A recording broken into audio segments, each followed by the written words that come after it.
हमके कृपा तर जैसा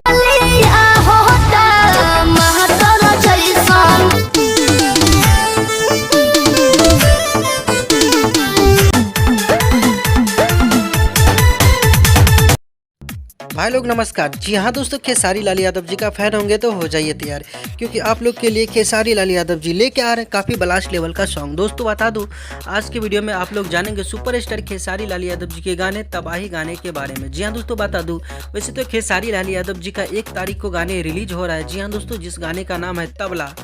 और दोस्तों उसके बाद जो रिलीज होगा काफ़ी ज़बरदस्त लेवल का गाना, जिस गाने का नाम है तबाही। जी हाँ दोस्तों, ये सोशल मीडिया पे काफ़ी ये टाइटल तेज़ी से वायरल हो रहा है, लेकिन ये अंदाज़ा तभी लगाया जा सकता है जब इस गाने का फाइनल पोस्टर रिलीज होकर आएगा तभी। तो दोस्तों बता दूं, तबाही गाना सुनने को आ रहा है कि खेसारी लाल यादव जी के आ रहा है, और इस गाने में नज़र आ रहे हैं लोग का चहेता सुपरस्टार खेसारी लाल यादव और अक्षरा सिंह। दोस्तों अभी तक ये खुलासा नहीं किया गया कि कौन से हीरोइन आएंगे इस गाने में। तो फाइनली जैसे ही इसका फाइनल पोस्टर निकल के आता है तो आप लोग की न्यूज़ के माध्यम से जानकारी दे दीजिएगा। तो गाइस कैसा लगा वीडियो, आशा करते हैं आप लोगों को ये वीडियो काफ़ी पसंद आएगा, और इसी तरह का वीडियो पाना चाहते हैं तो गाइस चैनल को सब्सक्राइब कर दीजिएगा और बेल आइकन दबा दीजिएगा, क्योंकि भोजपुरी से रिलेटेड और खेसारी लाल यादव जी से रिलेटेड हर तरह का अपडेट इस चैनल पर मिलते रहता है। मिलते नए वीडियो के साथ, तब तक के लिए bye bye, take care, love you all, धन्यवाद।